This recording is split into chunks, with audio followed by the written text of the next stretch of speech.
From August 1977 to September 1978, a series of events took place which stunned the nation and have subsequently become one of the world's most shockingly infamous poltergeist cases. You understand that you really shouldn't be in this house? That was a very strange house, and something very strange was going on there. Everything that you know about poltergeists occurred in that house. They were scared out of their wits. They just didn't know what was going on. Reports of levitation. Floating around the room in mid-air, and it frightened the life out of her. Possession. There was no doubt that the voice was coming from Janet herself. Come on, my name's Boris. Let me hear you say it. Boris. Furniture and objects being moved and thrown when nobody was around. A sofa would flip over or a chair would move across the room. Just couldn't document everything on this case. I mean, things happening absolutely all the time. This was unlike any case that had gone before and left a permanent mark on all those that were involved. This is the story of the Enfield Poltergeist.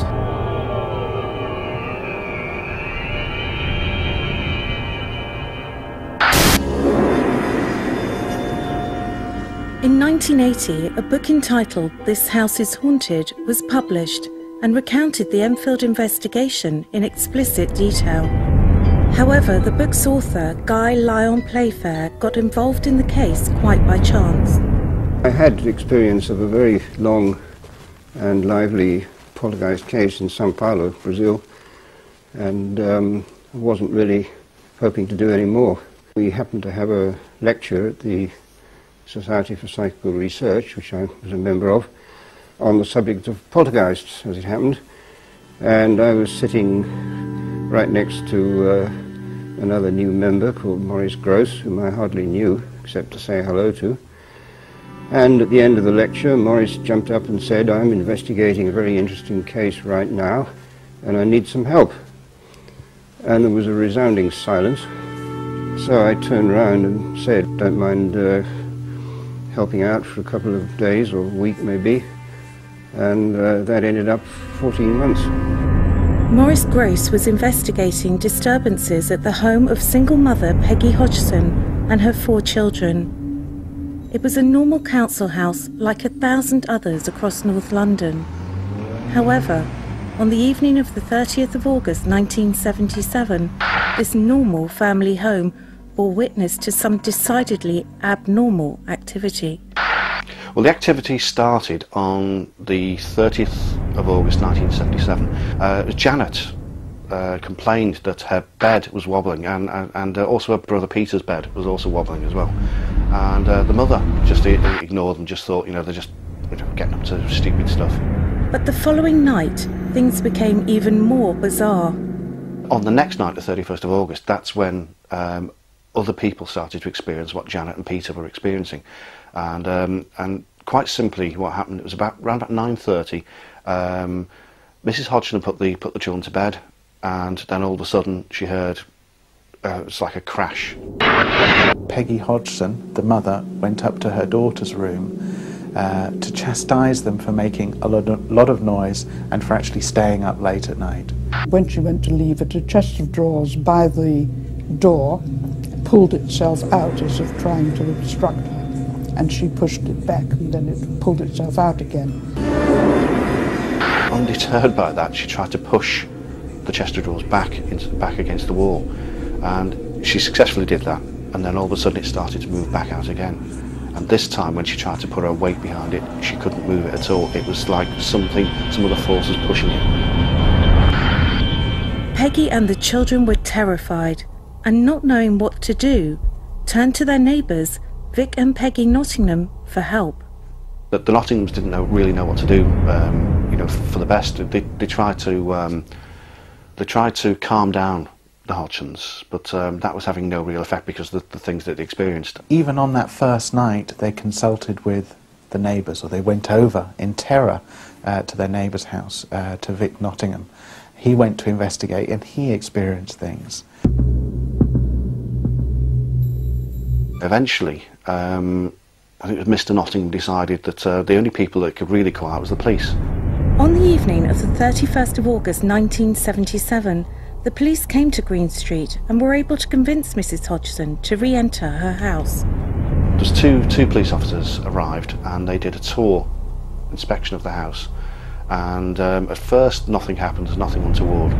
But it wasn't long before the activity started again. A large armchair apparently moved unassisted about 4 feet across the living room floor. PC Heaps, we've got her recollection of the events on record as witnessing the levitation of a chair, the movement of a chair. I was impressed by the statement made by the woman police officer, because she seemed to have seen something quite clearly, which was a chair that moved, apparently without any propulsion, and she investigated to make sure it hadn't got something attached to it. I thought that was quite a clear, lucid report, and also very courageous of her to speak out when probably she was the subject of a lot of mockery after that. Enfield case was documented from day one when they called in the police. That's not bad, I mean, to get a testimony of a police constable on the first day. When people report seeing things like that to you, that's one thing, but when trained observers like police officers witness these things and then they actually sign written statements, you know, to the effect that, you know, that's exactly what they saw, it adds more weight to these sort of cases. On Thursday, 1st September 1977, at approximately 1 AM, I was on duty in my capacity as a policewoman when I received a radio message to Green Street, Enfield. I heard the sound of knocking on the wall that backs onto the next door neighbour's house. There were 4 distinct taps on the wall and then silence. The eldest son pointed to a chair which was standing next to the sofa.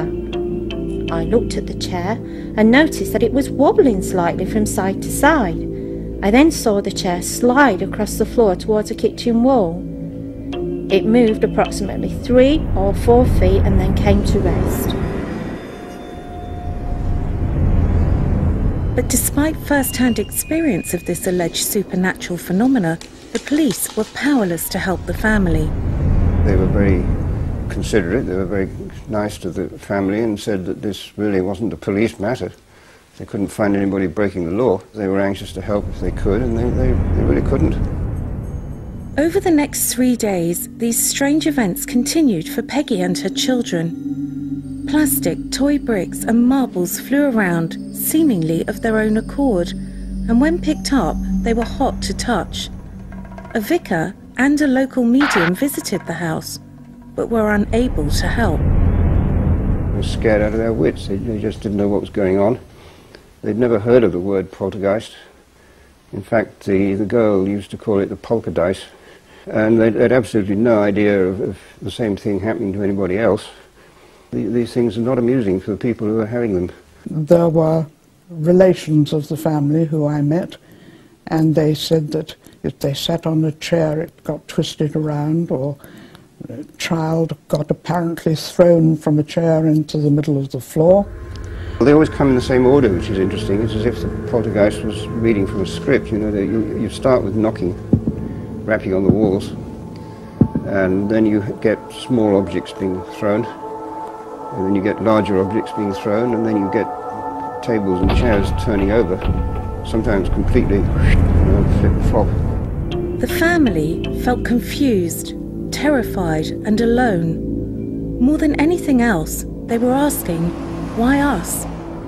It's very hard to tell why it should be any particular victim, because the experts will all tell you that you've got to have a tension in the family and break up of the parents and so on. Poltergeist activity has been noted for occurring in places where there's a bit of tension in the atmosphere, you know, where there's a bit of unrest in the family, or there's you know, there's some sort of trauma that the whole family are experiencing at the time.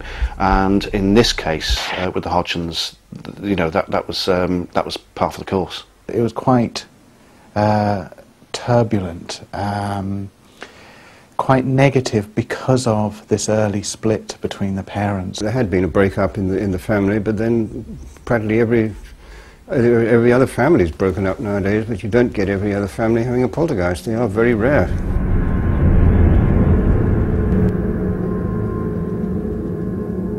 most experts, there is a distinction between poltergeist activity and phenomena usually associated with a haunting.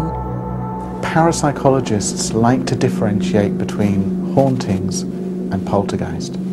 Hauntings are traditionally location-focused, whereas poltergeist is traditionally person-focused.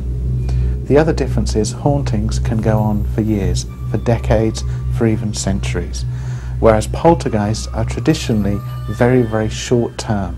So they may be a few weeks, months, and in rare cases, leading up to a year or longer. And that's why the Enfield Poltergeist is so special, because it's about 14 months in length. By the 4th of September and near breaking point, Mrs. Hodgson again turned to the Nottinghams. Not knowing what else to do, they called in the press. No one would be able to convince me that there wasn't something very odd in that house. Things would just happen. You walk in the house, things would just take off, fly around, flip over, do this, do that.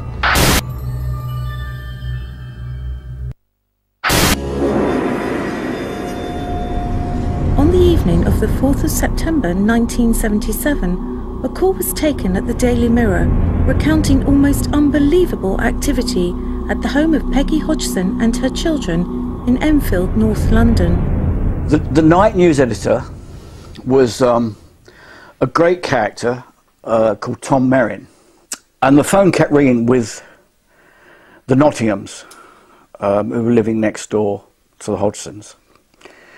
And Tom tried to get rid of it in the usual way, which is fairly short, but Vic Nottingham kept ringing back.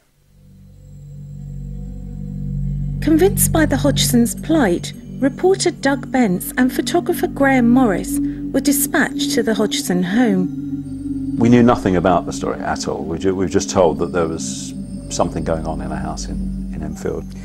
And I knew the area pretty well. I'd been at school there, so I knew all around there. And we found the street pretty easily, and we went into the Hodgsons, met them, and they were clearly in a right old state, the family.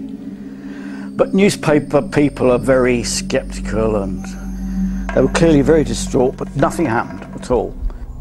According to Playfair's book This House is Haunted, as the newspaper men were leaving, the activity picked up again. We came out of the house, we got in the car, and then Vic came running out, and we went back in. Yet photographer Graham Morris remembers things a little differently. The mother and young children had been taken into the neighbour's house and were being looked after there. The whole point was that we were to go in first and wait for the family to come in, and it was as the family were then brought in, the children were brought in, some of them still asleep, then suddenly things started flying around the room, and things were taking off, only little things like children's toys, Lego bricks, stuff like that. Regardless of which testimony is correct, both newspaper men agree on the bizarre events which followed. The two girls were screaming. I hesitate to use the word paranormal. Something was going on there, and Graham was hit by a brick, and Lego bricks hit the wall, and I have no doubt that happened.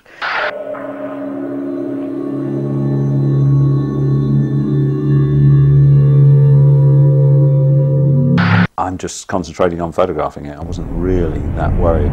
There were things that were just bouncing off walls or flying around, and then suddenly a Lego brick on it was quite a sharp corner on a Lego brick, whacked me in the eyebrow, and left a mark there for a few days. Lucky it didn't hit me in the eye. These photographs were taken around the time of Morris being struck. It was quite weird. It was quite upsetting. It was disturbing to be in there, because certainly if you've got no answer to anything, you've got no reason for any of it to have happened. It's not logical. They could have, of course, been flicked by somebody, but the position of the people and the force of the brick and the angles were wrong. I could see it as if it were yesterday, I could see the people in the room, and no one will be able to convince me that there wasn't something very odd in that house. A senior reporter at the time was so impressed with what Bence and Morris told him that he followed up the story himself the very next day. We couldn't offer the services to deal with this. We didn't have the facilities. Or we could get the story and we could get photographs, but we couldn't do anything else. There was growing concern amongst senior Mirror reporters for Mrs. Hodgson's well-being. In an attempt to aid the situation, they called the Society for Psychical Research, the SPR.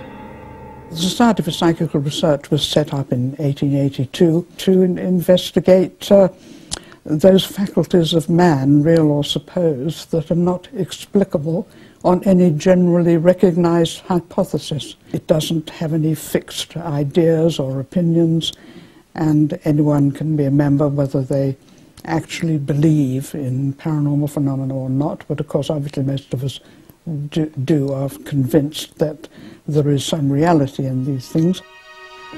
The SPR assigned the case to one of their members, Maurice Gross.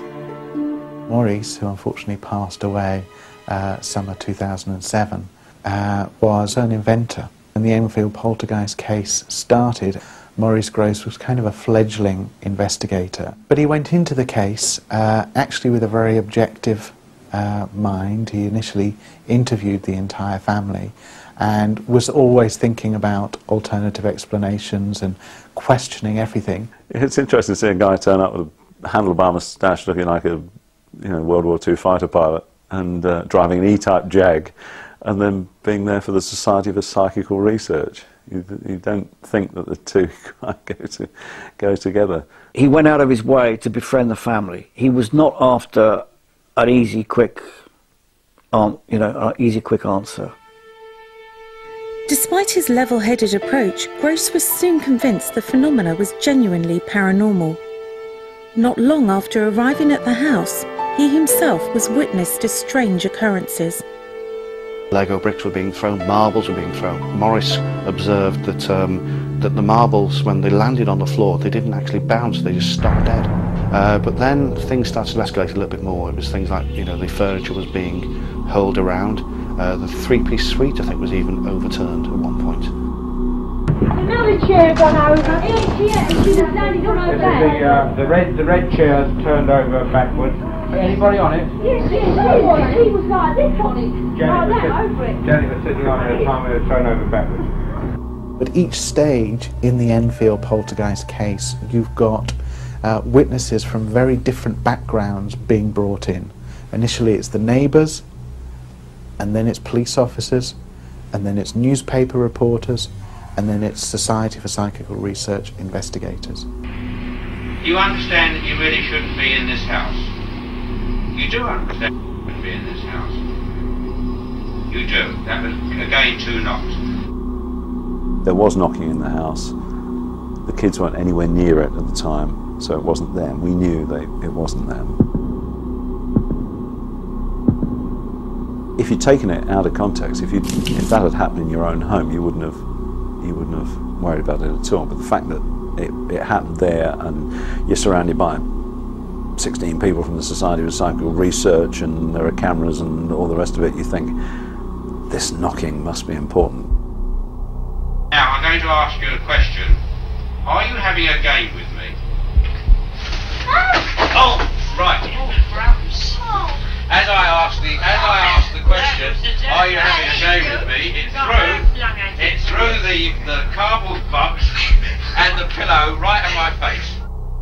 That was a very strange house, and something very strange was going on there. We're all standing this side of the room, and over that side of the room, that drawer has just opened on its own in that cabinet. Now, how do you explain that? You can't, so that was worrying as far as I was concerned. Working alongside Gross, journalist Doug Bence was more sceptical of the phenomena than the SPR investigator. I liked Morris and respected his knowledge on what he was doing, while there was an element of caution from me. We were on the landing, the girls were asleep, and there was a moaning, and Morris was really quite excited by this, and clearly thought that there was some kind of outside force trying to express themselves through one of the girls. But it was clear to me with the screaming that the girl was masturbating. Whether she realised that she was putting out false information to Morris or not, I have no idea. There's no doubt what she was doing. During his time at the house, photographer Graham Morris took photographs which alleged to show a variety of unexplainable activity. I didn't think I was going to spend the months that I spent up there photographing various things. This activity occurred most notably in the bedroom now occupied by 11-year-old Janet and 13-year-old Margaret. Photography was done remotely. I'd be setting up remote cameras, so a lot of it I didn't witness, but I was there just to record it, just to set up cameras and photograph it. You can actually see the bedclothes being lifted, but more importantly, in the corner of the photograph, there's the actual curtain is wrapping itself around the cover, and it looks like it's involved in pulling the cover off. And it's a small series of photographs, but I found them fascinating.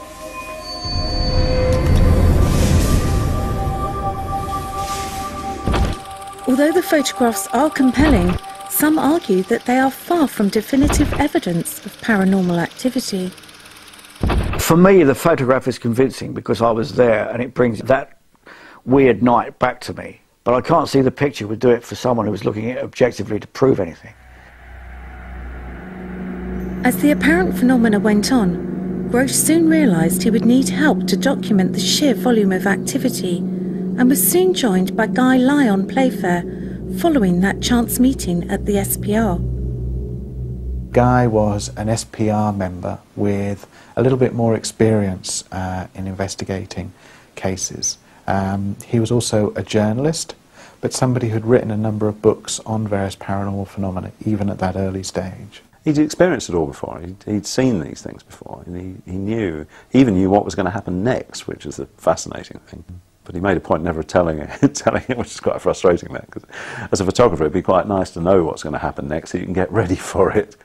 The atmosphere was one of absolute confusion, not knowing what on earth was going to happen next. The girls were aged then 12 and 13. They were losing a lot of sleep. It was affecting their schoolwork. It wasn't nice at all. However, as the strange events continued, questions started to be asked about Mrs. Hodgson's motives. There were suggestions at the time that they may have fabricated this scenario in order to get themselves a better house. My first trick question was, would you like us to ask the council to rehouse you? And she said, no, no way. I don't think Peggy Hodgson had the ability to carry that off, and if she had the ability, I don't think she'd have done it. As bizarre occurrences continued to plague the Hodgsons, they were about to find themselves at the centre of a media sensation, and their reputations, along with that of Maurice Gross, were about to be called even further into disrepute. The girls did play a few tricks. I'm sure they were under pressure to perform. I wouldn't have taken the girls' words for anything at all.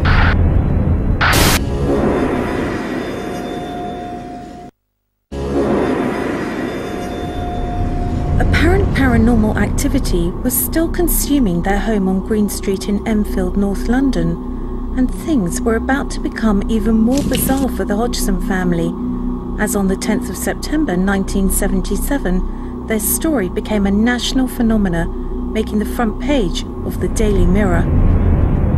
The Mirror was a very respectable paper. You didn't get silly, nutty stories in the Mirror. Normally, paranormal sort of like stories are usually tucked, you know, about page 16, 17 in a newspaper, little tiny column. This is like a full page spread, basically saying that this house is haunted. For the newspaper staff at the centre of this tabloid sensation, this was a story unlike any they'd covered in the past. Stories fitted a pattern, but this one fits no pattern. You know, this is a one-off story. The story at the time was completely unique. You know, no one had seen anything like this before. Each time a representative from the media actually visited the house, they each seemed to have their own personal experiences. And it gave it a more personal edge rather than just kind of a step back, objective reporting about what happened. Here were journalists who were reporting on their own experiences. The Enfield case was suddenly at the centre of a media frenzy. Yet there arose claims that some members of the press were intent on exposing the story as a hoax, and the Hodgsons as liars. Several newspapers sent people up there. We had the sort of clever ones who tried to bribe the children into confessing. Two papers did that. They were offered huge sums of money by the 70s standards, and it didn't work. However, to many, the motives for the press attempting to bribe the family weren't clear. An expose of fraud in a paranormal case is not so interesting as the real thing. That a story showing that there's a teenage girl who's surrounded by poltergeist activity is a lot more of a seller than teenage girl fakes poltergeist activity. If you step back and think about a generation ago with the media, you didn't get paranormal stories. So discredit it, shoot it down. The Mirror's, what's up to the Mirror? What are they doing? Running ghost stories. Let's take this apart.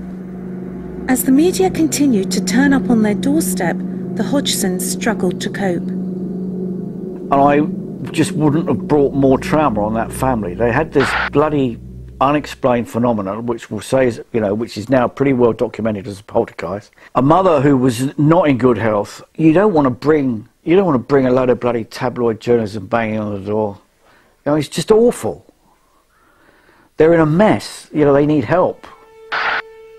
As the media presence continued, rumours persisted about the authenticity of some of the phenomena, and in particular, the part played in the events by Peggy's daughters, Margaret and Janet. I'm afraid at the time I wouldn't have taken the girls' words for anything at all, because it was clear that they were really having a good time, and it was very nice for them having Maurice there. He was like having a sort of substitute father. In terms of whether Janet and Margaret actually faked anything between themselves, there is no doubt that that's what they did. I think inevitably, with the continual media interest, they were encouraged to perform.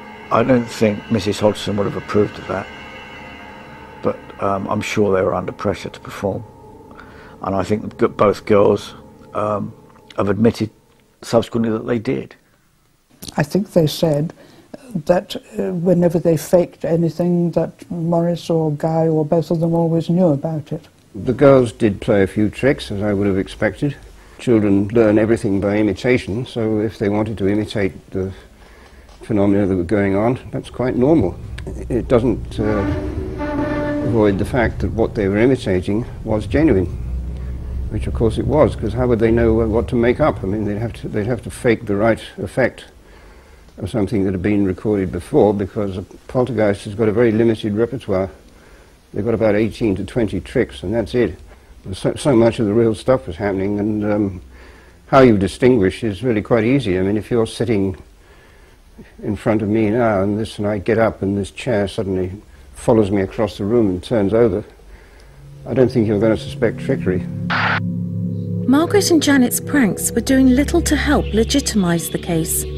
Skeptics were asking, if real paranormal phenomena is occurring, why should they feel the need to fake? Why did they bother to fake when some genuine things were happening? I think there are a lot of mediums, in fact, who do that, to keep things going. But therefore one mustn't always feel that if a medium is cheated, that's the end of the medium. I think sometimes it's a case of priming the pump. You fake something and then something genuine happens. It doesn't take a rocket scientist to work out that evidence of fraud weakens the real evidence. Gross and Playfair, convinced the Hodgsons were genuine, continued to record an enormous amount of unusual occurrences. A lot of activity in the bedroom, the girls being sort of shaken and bounced up and down and thrown out of bed. We even had a box of matches caught fire, or rather was burned on the top. without the matches themselves igniting. The heavy leather armchair flipping over backwards was quite definitely the most impressive.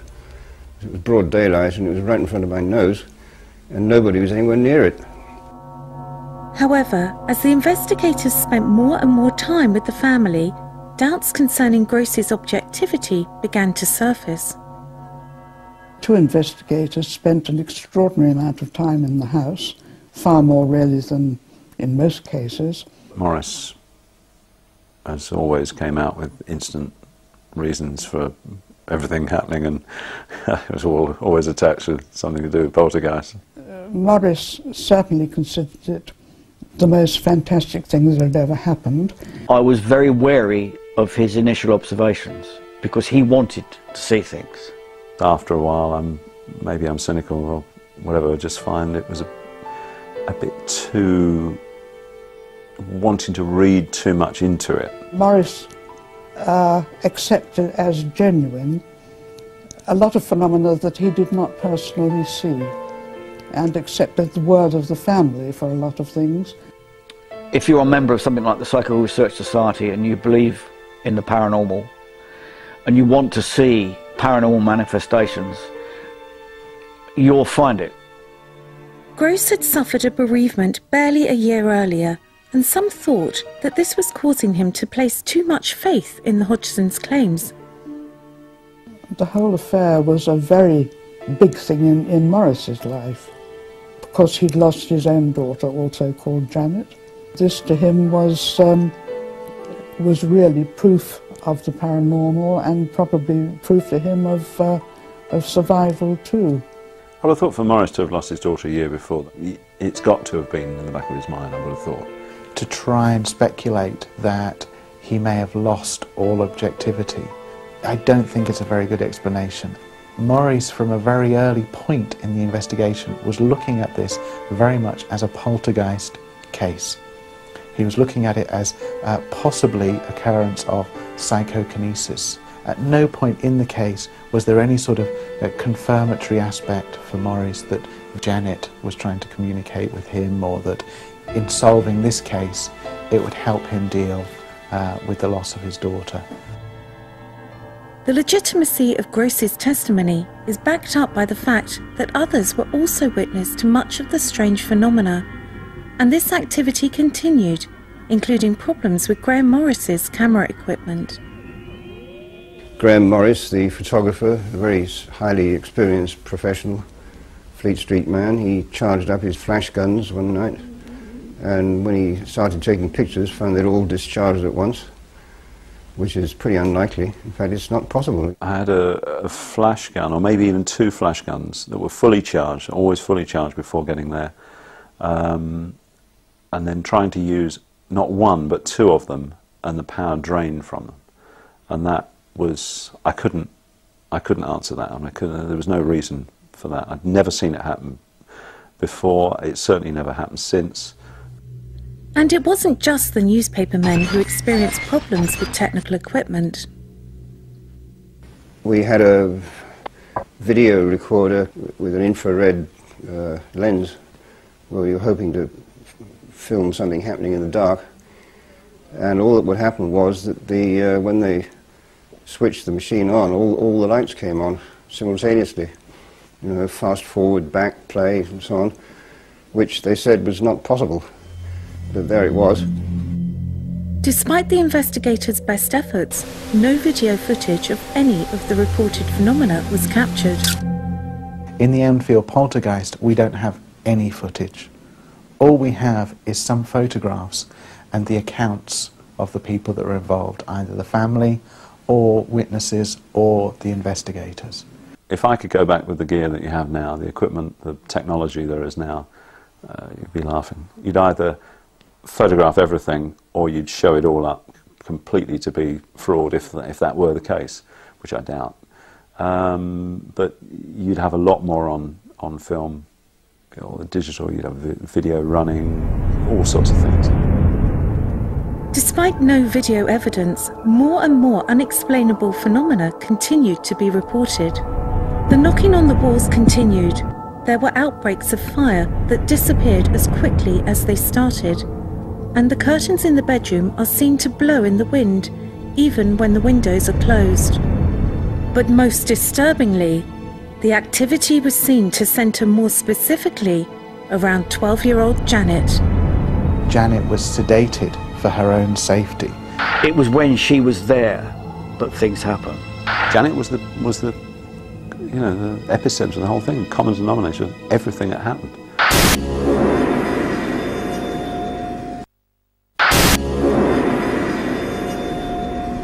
Following the extensive media coverage, by November 1977, the Enfield Poltergeist was the most famous paranormal case in British history, and the family were now minor celebrities. You ended up getting more and more people coming to the house just to witness things. It ended up like a sort of Victorian sideshow, you know, the Elephant Man almost. It must have been awful for them. Life itself was difficult without having a poltergeist, you know, throwing its weight around the place, throwing its energy around the place. And it was becoming increasingly obvious that one member of the family in particular was at the centre of the activity. Janet was always the focal point. It was when she was there that things happened. So when she was there with her sister, her brother, her mother, the Nottinghams, it was always Janet when things happened. Janet was a very lively kid, very athletic, pretty well behaved, I would say. She was always very polite with us. She was good at school. She was learning quite a few subjects and seemed to get on well with everybody. She was a very normal child, yeah. I mean, there was nothing odd about her in any way. She was good at school. I used to help her out with her homework. She was doing, I think, French and German. Sorry about the others, but I mean, she was the brightest of the family.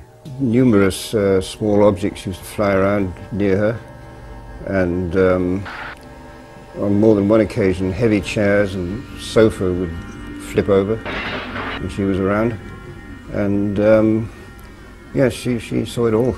She'd come home from school with stories about how things were happening in the classroom. She'd go down the shops and cans would fly off the shelf in the local supermarket. Janet was the you know, the epicenter of the whole thing, common denominator of everything that happened. So why did these events apparently focus on a seemingly normal young girl? There's a popular belief that poltergeists are related to the age of puberty. It seems to me that it must have something to do with a sudden extra release of energy, which the onset of menses presumably releases. And don't quite know why this should be significant, but it's been noted often enough to make it pretty well accepted. Usually you find the activity centres around prepubescent children, children just about to go into puberty. It seems to be centred around the hypothalamus in the brain. That seems to be the area of the brain that sort of lights up when paranormal phenomena is occurring. And so it's no real surprise to then say that, you know, there's a child going through an emotional change, a chemical change as well. Could this be the prime conditions, you know, this sort of chemical driving sort of thing that creates side effects, you know, PK effects in people?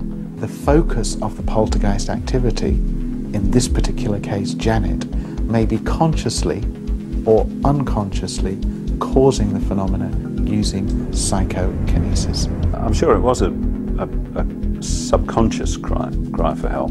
It seemed to me like she's trying to communicate with Dad who isn't there, Mum who hasn't got time to talk back, brother who isn't there, other brother who can't really communicate with you, sister who cries at the drop of a hat. Who did she talk to?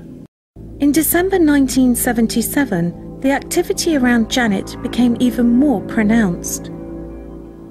Oh, the main event, without any doubt, was that the day when Janet had her menarche for her first period. Our colleague, who was a student of physics, he was very interested in this idea of matter passing through matter, and he took this cushion into the bedroom, as I recall, and asked Janet to see if she could get it downstairs without opening the door, which would be very good evidence.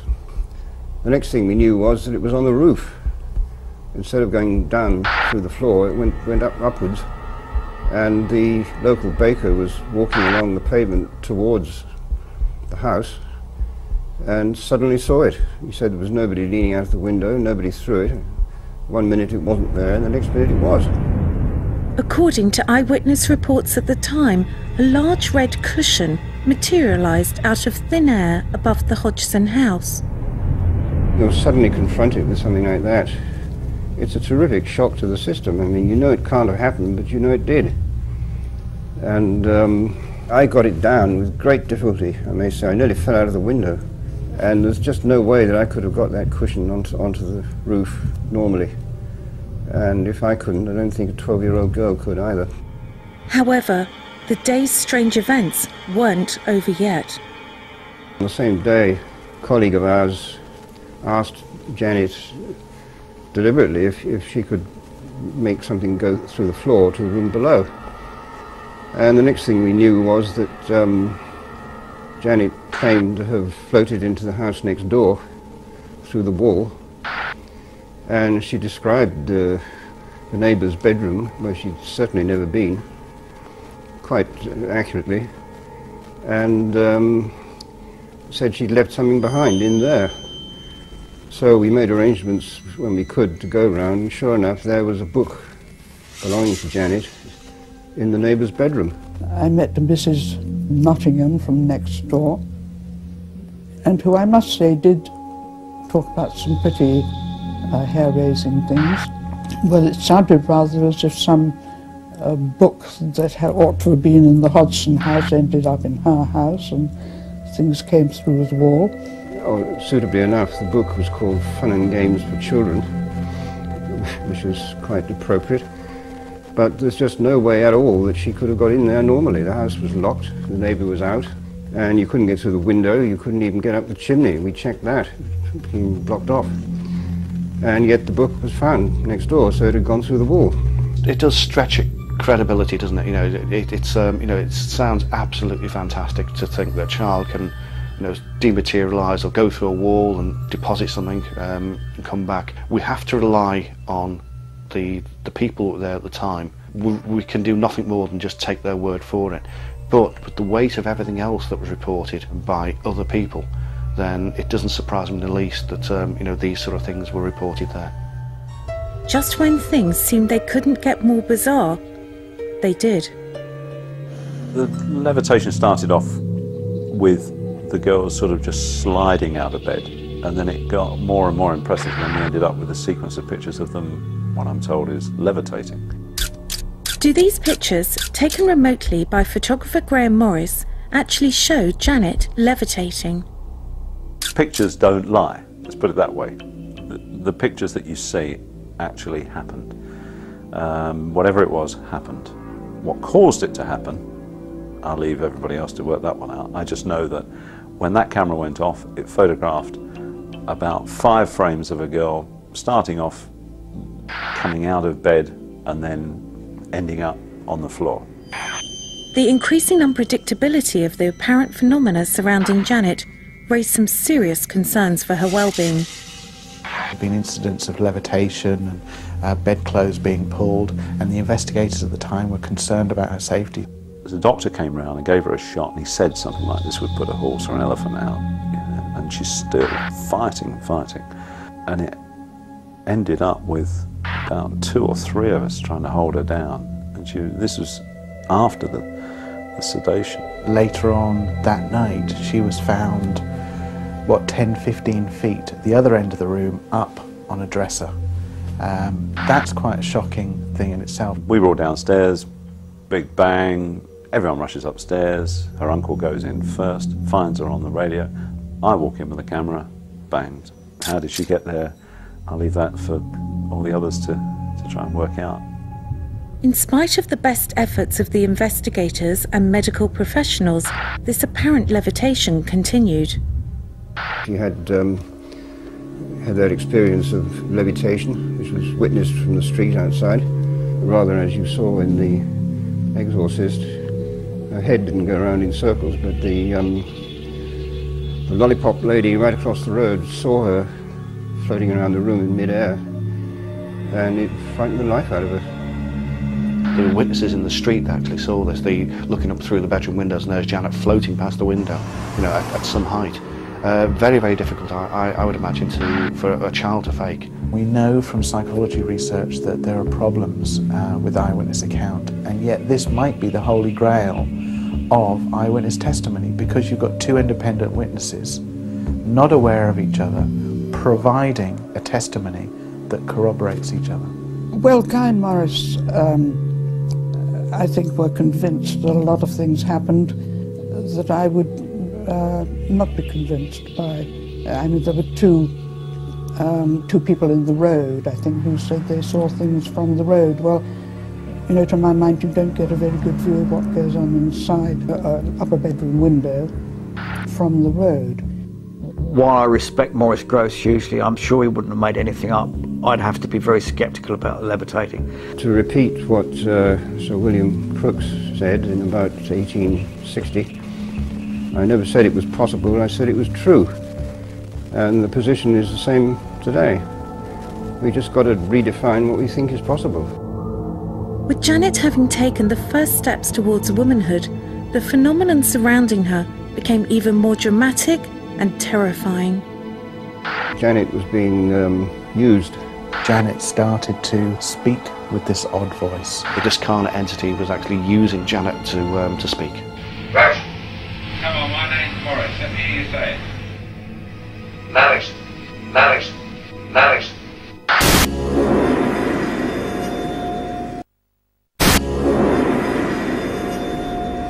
As the phenomena surrounding Janet increased in its severity, this voice was heard, seemingly coming from the 12-year-old girl.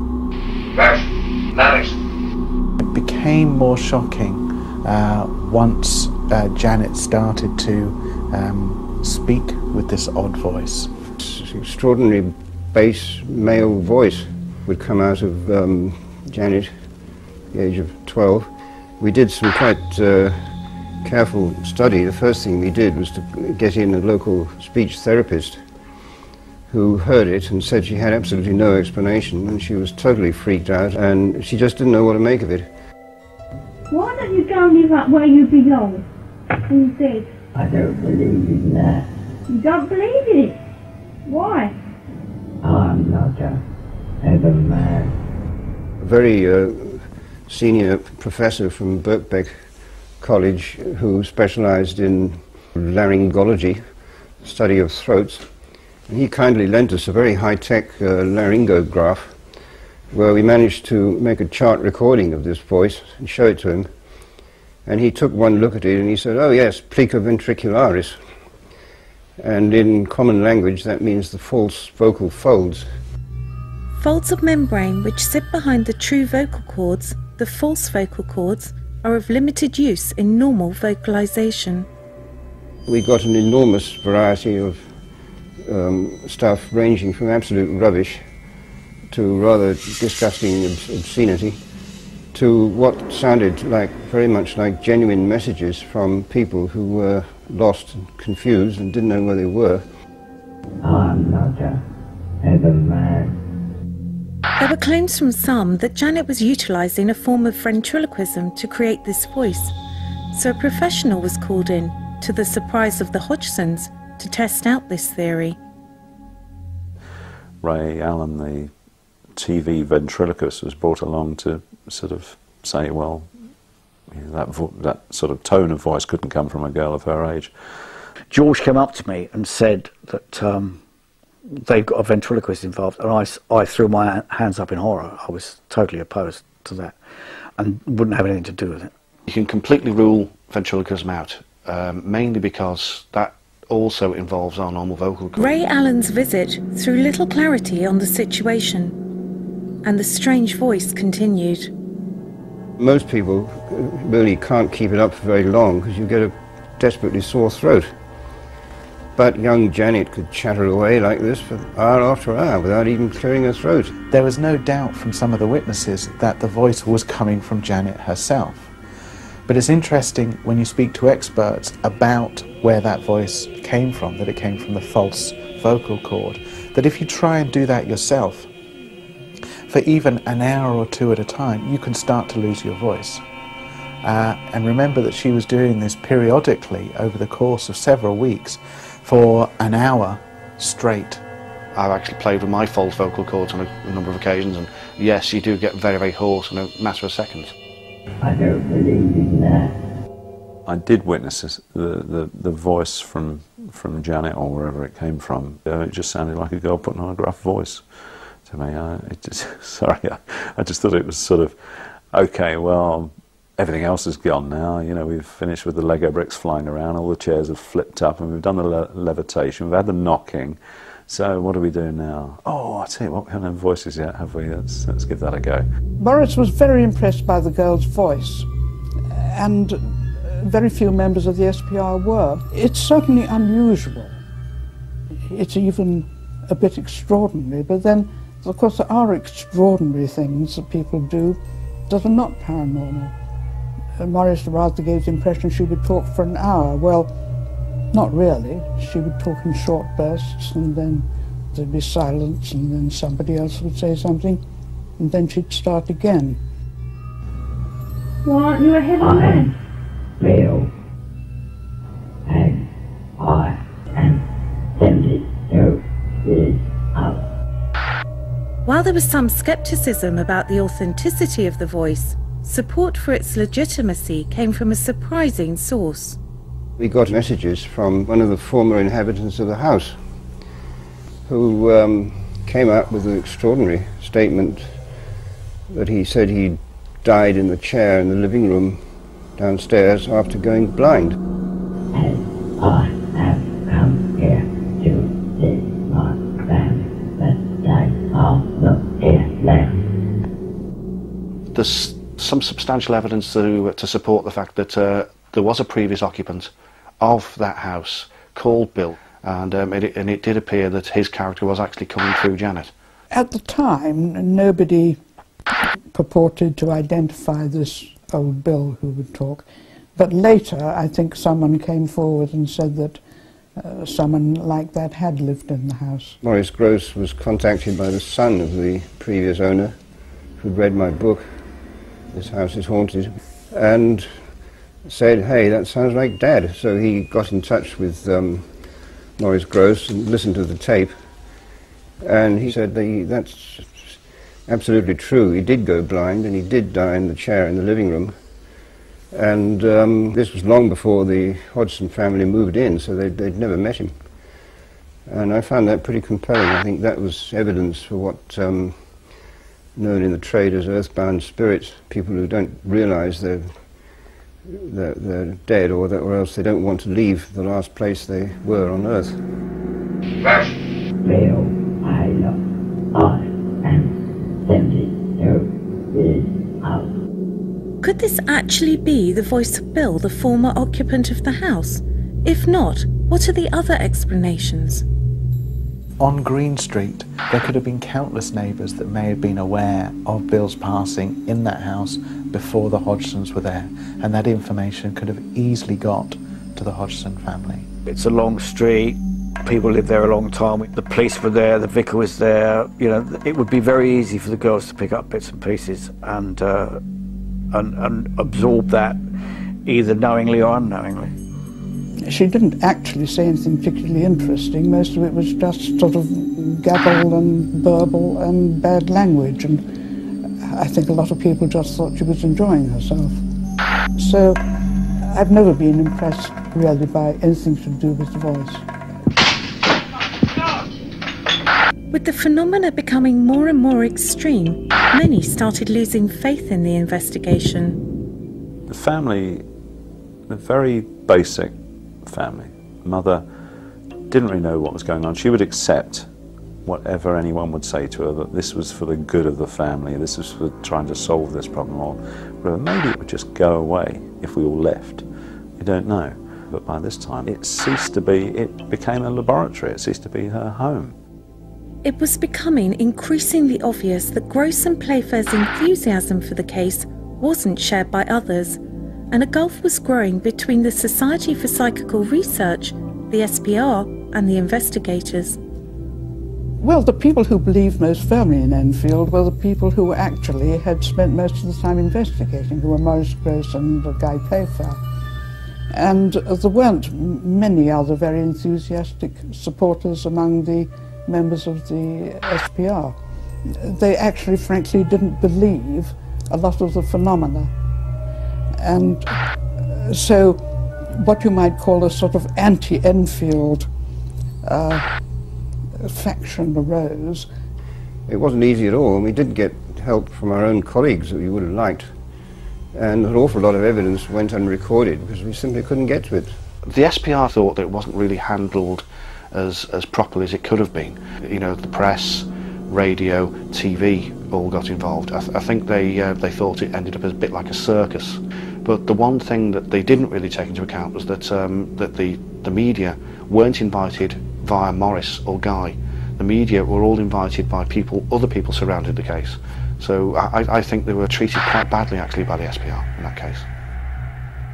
The SPR set up the Enfield Poltergeist Investigation Committee to re-examine the case. One of the committee members was Mary Rose Barrington. I was a member of a small committee that was asked to make a report on all of the people who had investigated at Enfield. It's very unusual for the investigator himself to be investigated. Despite the SPR's scepticism, at the Hodgson home the alleged phenomena continued. In July 1978, 10 months after the activity began, Janet was admitted to hospital for medical testing. A friendly psychiatrist, Dr. Peter Fennick, who examined her absolutely exhaustively from head to toe and couldn't find anything wrong with her at all. That was very gratifying to know that, because we weren't really quite sure. We didn't know what kind of history Janet might have had of mental disorder and so on, but she had absolutely nothing wrong with her mind at all. Very good shape. With a clean bill of health, Janet returned to Green Street, where things had quietened in her absence. The family now took a short holiday. In their absence, the Hodgson home was looked after by Mrs. Hodgson's brother, John Burcombe, who made the assumption that in Janet's absence the phenomena would cease. However, he was about to be proved wrong, and in spectacular fashion. I left the house like a rocket. I was scared. I came back and said to my wife, I said, I'm sorry, no way do I go in that house again on my own. The bleeding place is haunted.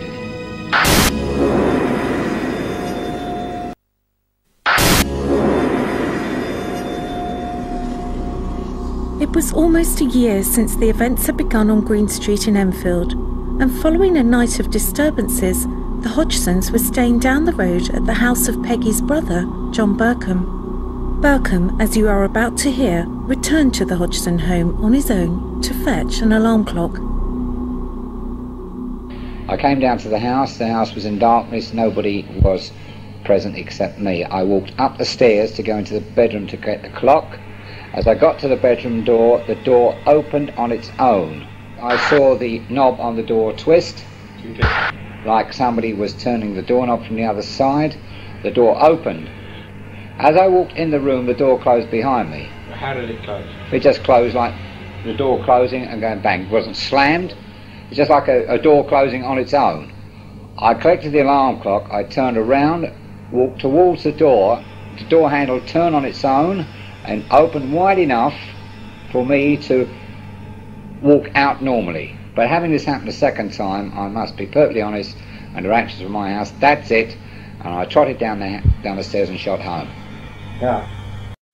In these interviews, personally recorded by Maurice Grosse, Burcombe relives his experiences at the Hodgson home, and while the family holidayed in Essex, Burcombe had a particularly disturbing encounter. I saw, sitting at the living room table, a man. He was sitting with his back towards me, sitting on the chair at the table. He had a white with a blue striped shirt on. Grey hair, not too thick. I looked at him and it went through my mind to say, what's your bleeding game, mate? Where'd you come? What are you doing in here? You said nothing, you I just thought it.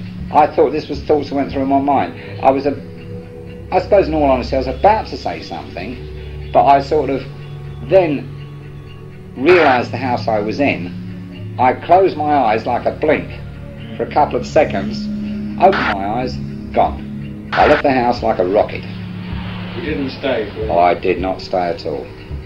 Were you very scared? I was, well... You were very scared? I was scared, and quite honestly, I came back and said to my wife, I said, I'm sorry, no way do I go in that house again on my own. I believe the place is haunted. Similar experiences of alleged apparitions were reported by the family throughout the summer of 1978, yet these claims were unusual for a poltergeist investigation, and many were dubious of this later phenomena. After a while, it was almost as if something had to be produced.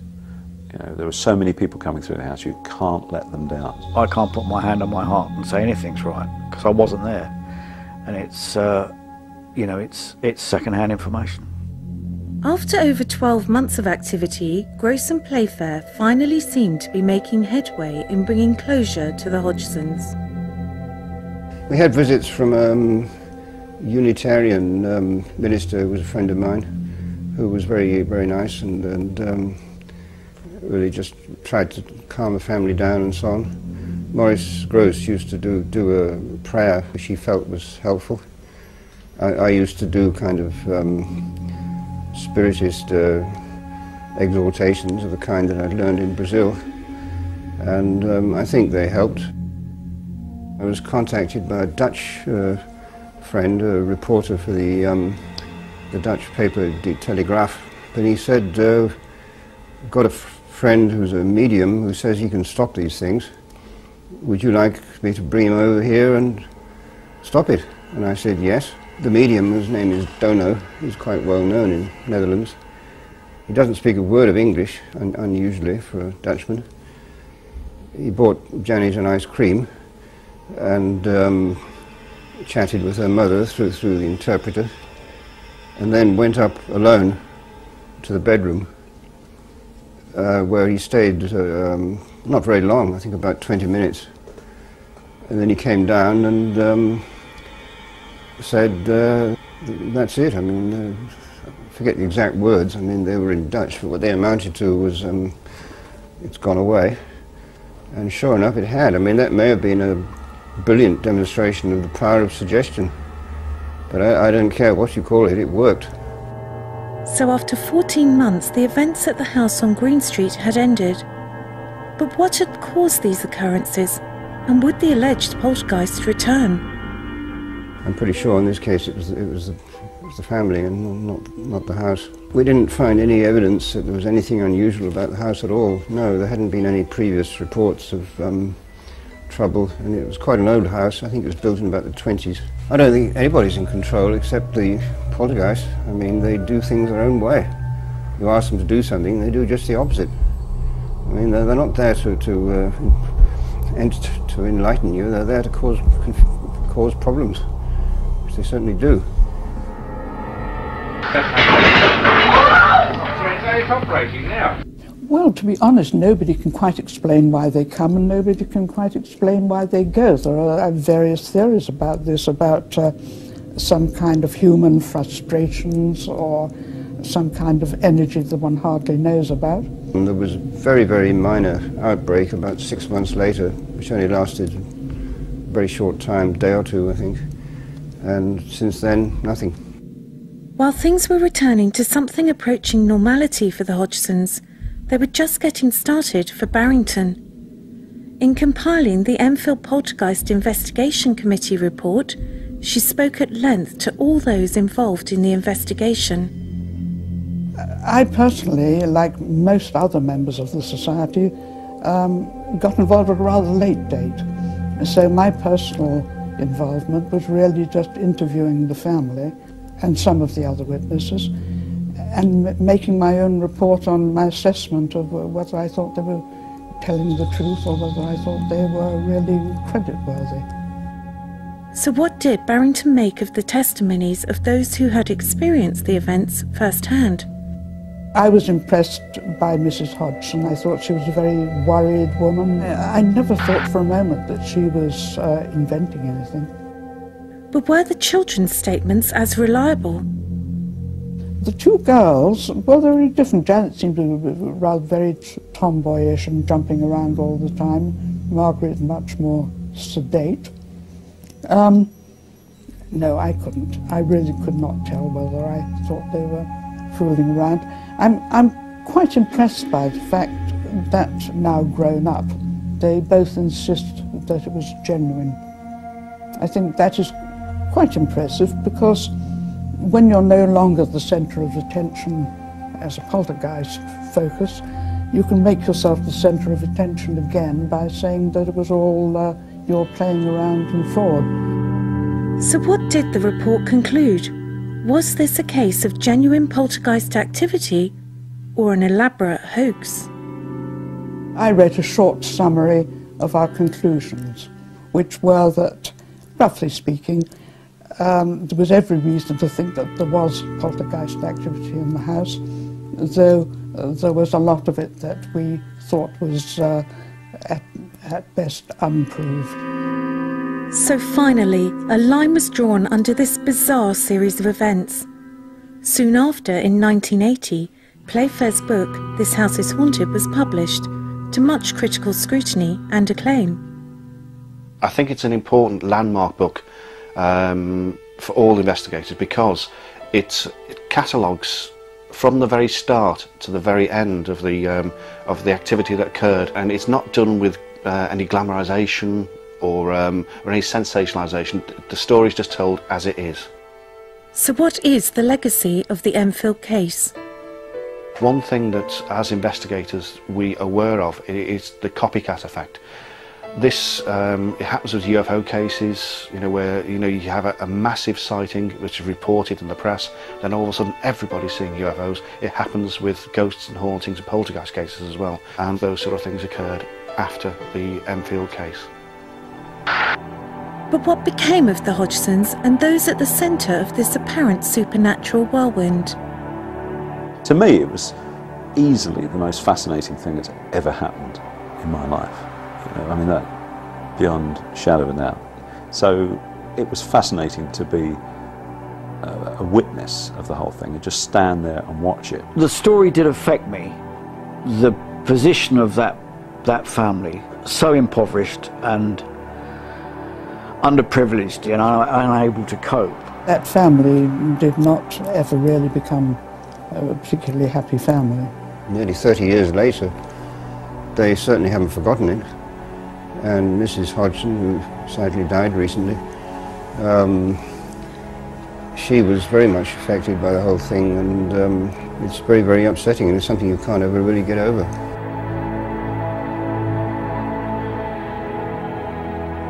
The Enfield Poltergeist changed the way the public perceived supernatural phenomena. It opened people's minds to the idea of a world beyond their own and made the nation ask, if this can happen to a normal family in a house in North London, then could it happen to me?